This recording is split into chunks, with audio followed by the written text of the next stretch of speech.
Halo, shalom semuanya. Bagaimana kabarnya hari ini? Semoga semuanya dalam keadaan baik-baik saja. Dan juga jangan lupa tetap menjaga kesehatan. Pada kesempatan kali ini, kita akan sama-sama belajar tentang baptisan sebagai tanda menjadi milik Kristus. Ada 4 hal yang akan kita capai pada materi kali ini.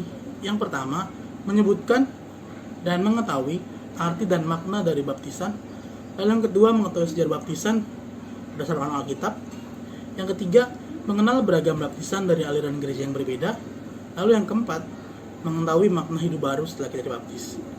Sebelum kita masuk ke materi lebih dalam lagi, izinkan saya bertanya, apakah di antara adik-adik semua ada yang belum dibaptis? Kalau saya sendiri, saya sudah dibaptis sejak bayi, yaitu kurang lebih di bawah 3 tahun di gereja bersama bapak dan mama saya. Tanpa perlu berlama-lama lagi, mari kita masuk dalam materi yang pertama, yaitu arti kata baptisan.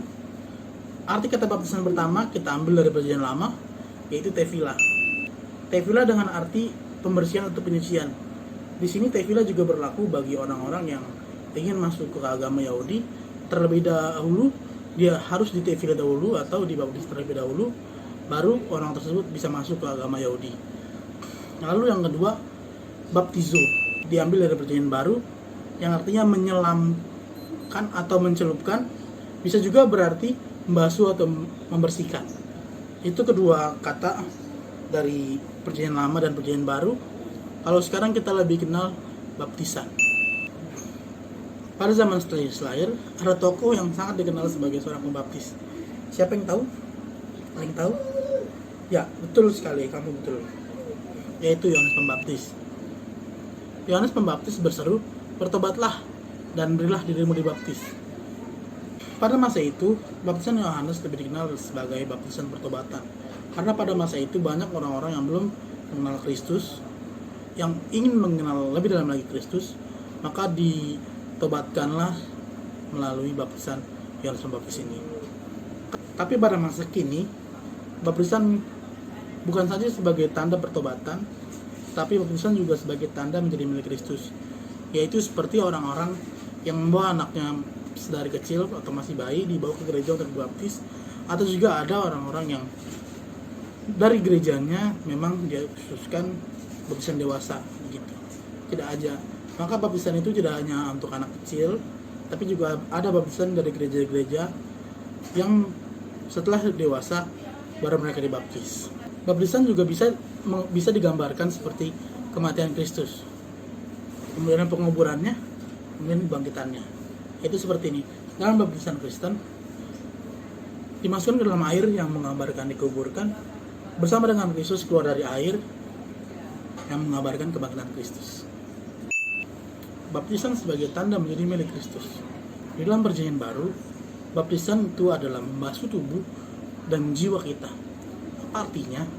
Kita meninggalkan gaya hidup, cara hidup kita yang lama, yang penuh dengan dosa, atau yang belum mengenal dengan Kristus.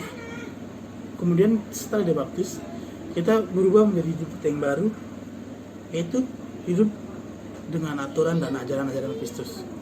Maka dengan demikian, kita dibebaskan dari perhambaan dosa. Apa itu perhambaan dosa? Yaitu hidup yang selalu berkaitan dengan dosa terus. Setelah baptis kita dibebaskan dari belenggu dosa tersebut. Kita meninggalkan dosa, kita dibebaskan dari segala apapun yang menyangkut dengan dosa. Lalu kemudian kita hidup dengan aturan dan ajaran-ajaran Kristus. Maka dengan bekal yang kita miliki, yaitu ajaran Kristus, kita punya kuasa, kita punya kekuatan untuk melawan segala dosa yang ada di depan kita, seperti godaan-godaan setan, godaan-godaan apapun yang menyangkut dosa. Kita bisa lawan dengan ajaran-ajaran Kristus yang telah menyangkut di dalam diri kita setelah kita dibaptis. Apakah baptisan merupakan jaminan keselamatan bagi orang Kristen? Keselamatan diperoleh hanya karena anugerah Allah di dalam Yesus Kristus. Kita dibaptis karena kita telah diselamatkan oleh Allah di dalam Yesus Kristus. Jadi, tindakan Allah melalui tindakan manusia. Semua yang kita lakukan merupakan wujud jawaban atau tanggapan kita terhadap kasih karunia Allah dalam Yesus Kristus. Semua manusia adalah orang berdosa, karenanya membutuhkan pengampunan. Baptisan hanyalah merupakan awal dari segala sesuatu, dari proses panjang hidup manusia. Membaca Alkitab dan menjalankan semua ajaran-ajaran yang diberikan Allah adalah bagian dari proses kehidupan itu. Jadi, apakah baptisan merupakan jaminan keselamatan bagi orang Kristen? Tergantung dari orang Kristen itu sendiri. Apakah setelah dibaptis dia membaca Alkitab dan menjalankan segala perintahnya, atau setelah dibaptis dia masih menjadi hamba dosa? Itu menjadi jawabannya. Adik-adik, materi sampai ini lah ya. Terus kita lanjut di part kedua. Dadah.